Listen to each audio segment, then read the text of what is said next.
Hey everybody, welcome back to the Therapy Thursday. You've got Dr. Peter and Lane. Today we're going to be covering hip pain in relation to unilateral movement. Yes, unilateral movement can cause hip pain. It can come from the ankle, the knee, or the hip, or the low back. Today we're really going to focus on specifically what happens with the hip. We'll break it down to kind of anterior hip pain, posterior hip pain, and lateral hip pain. So Lane, show some pictures on what the hip looks like anteriorly.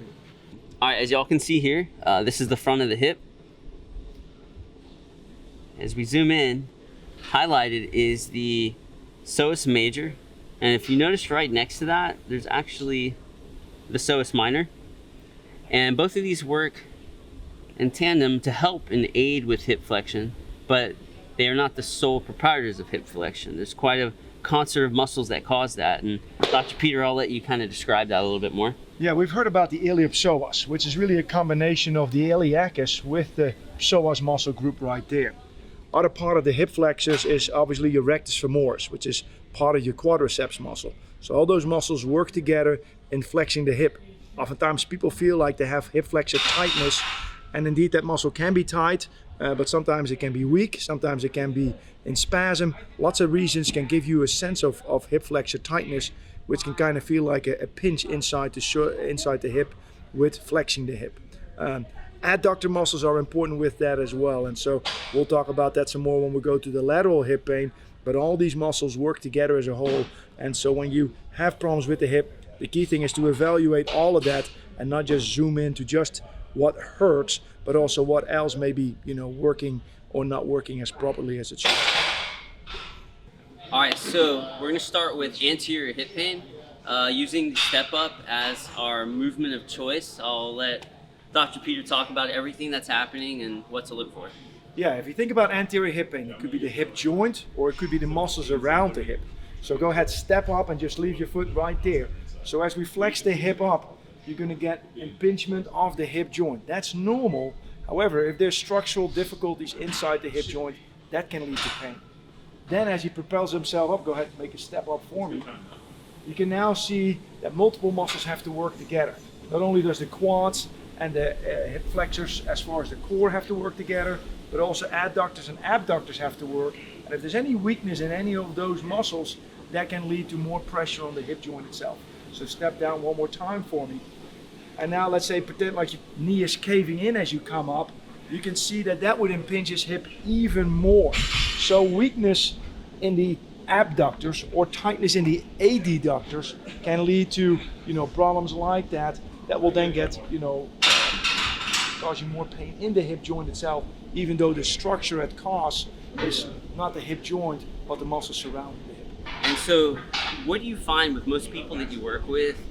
Is it typically that the adductor is tight, or is it a weak medial glute or abductor or anything else that would help with the external rotation? Is there it's kind of like the chicken and the egg story. I mean, Okay. most people that have issues have kind of both. And it may start with an adductor tightness, or it may, the glutes are really getting blamed for everything. People have glute amnesia, such thing doesn't really exist.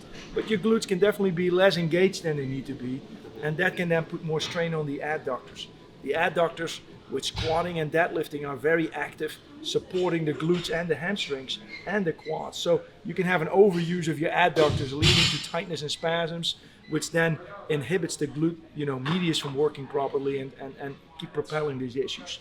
So the key thing with this is that even though the pain may be right there in the hip, we've got to evaluate what plays a role in that. It could be your core, it could be the glutes, it could be the adductors, it could be the quads. And when you say the core, let's talk about that for a second.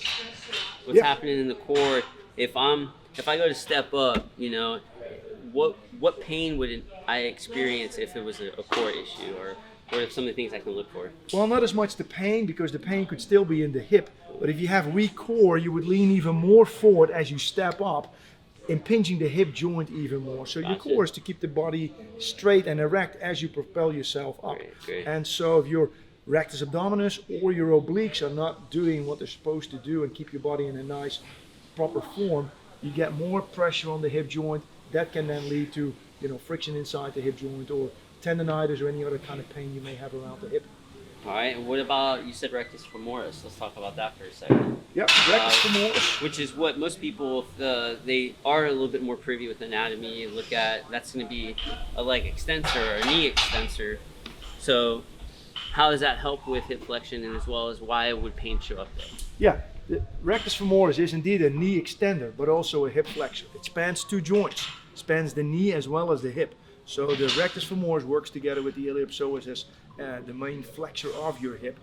Especially with step-ups, you need that to not only extend your knee as you get up, but then also stabilize the hip and keep a good position there. And so you find people with a weaker rectus femoris may drop the hips when trying to bring that knee up? Could be dropping the hip, or what we see even more is people that have a tightness in their rectus femoris, they haven't stretched their quads enough, and that tension just allows for more pressure. And now as you start loading it with body weight and step-ups, that pressure becomes, overbearing and can lead to tendonitis of that rectus femoris tendon. All right, continuing on with hip pain, we're going to talk about posterior hip pain. We find a lot of people will experience posterior hip pain either when lunging or somewhere associated around lunging. Sometimes afterwards they get tight and they notice their lower back's hurting right above the hip. So I'm gonna let Dr. Pieter talk a little bit more about this and give us the hows and the whats and the whys of what to do. Yeah, when we talk about posterior hip pain, lots of different areas can be affected. It could be coming from the low back, it could be the hip joint, it could be muscles like the piriformis or the hamstring, it could be the sacroiliac joint. So I'm going to use Lane here to kind of go through, for example, a lunge, and if you have certain symptoms with the lunge, what that may be indicative of. So go ahead and lunge for me, Lane, and kind of stay in a deep lunge position so I can kind of point that out. When we're here, this part of your pelvis is now posteriorly rotated, all right? While the opposite side of your pelvis is anteriorly rotated. That really puts a strain on the sacroiliac joint. And so if you're having pain in the buttock, with this position, that may be a problem with your left sacroiliac joint.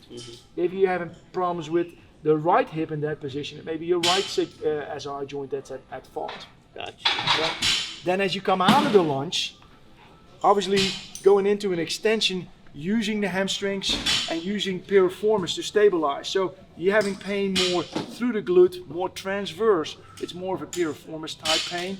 If you got more pain right there below your hip, right on the hip bone, that may be a hamstring pain that you may feel. That oftentimes refers down to your leg, where the piriformis pain tends to stay more on the outside of your hip. So the point of pain may be in a little bit of an indication of what's going on with that, and it may give us in the direction of when do you have pain and what's causing it, to narrow down what's going on with that posterior hip pain.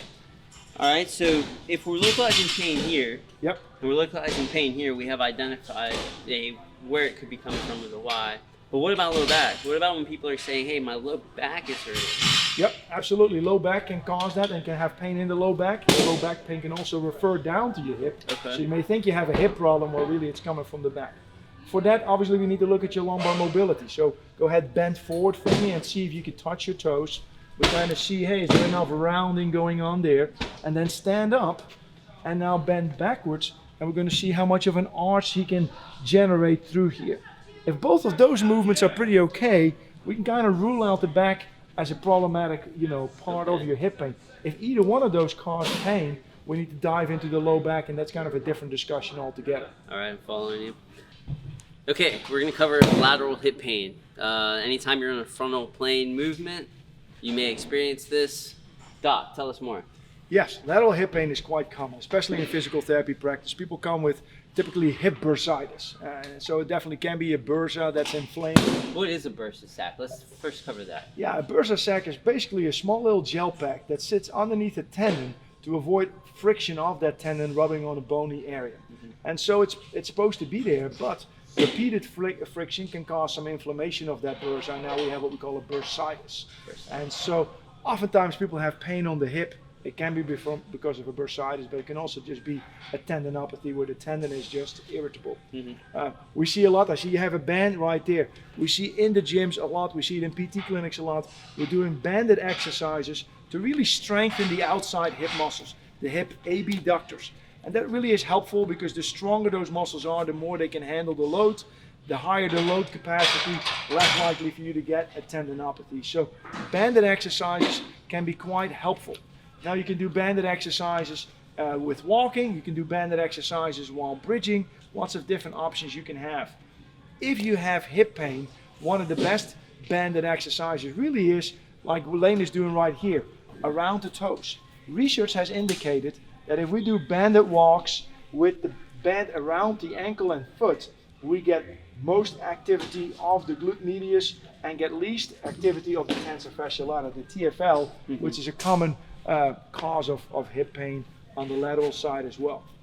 When we talk about sagittal plane, we also talk about the adductors, more causing groin pain. Sagittal plane is front and back. Yes. And so you need balance between the outside and the inside. So if you got weakness on the outside or tension on the inside, that can lead to problems. So tight adductors could give you groin pain, but also could inadvertently give you lateral hip pain because your outside muscles will kind of get inhibited, don't fire as effectively as possible, get strain on the outside hip, while the real culprit is the tension on the inside. So again, like everything else we talked about with hip pain, you need to look at the movement, the back and the hip. We need to look at the muscles attaching to the back and the hip and see which one is the true problem, not just focusing on, oh, I've got pain here, so it's probably coming from here. Right. And one thing I like to tell people all the time, and I believe it should be a mantra of ours, is the body is like a spider web. And sometimes you may feel something over here and it's coming from something over here vibrating. So pay attention to everything that's going on with the hips. You've got muscles in the front and the backs and the sides, and everything works together in concert. But using some of these tips that you've learned over these series of videos, you should be able to figure out what's going on with yourself, and if anything, start to mobilize or strengthen yourself to get out of that pain. If y'all have questions, hit us below or hit up Dr. Peter. He's available. You can find him at peterds@facet7fitness.com.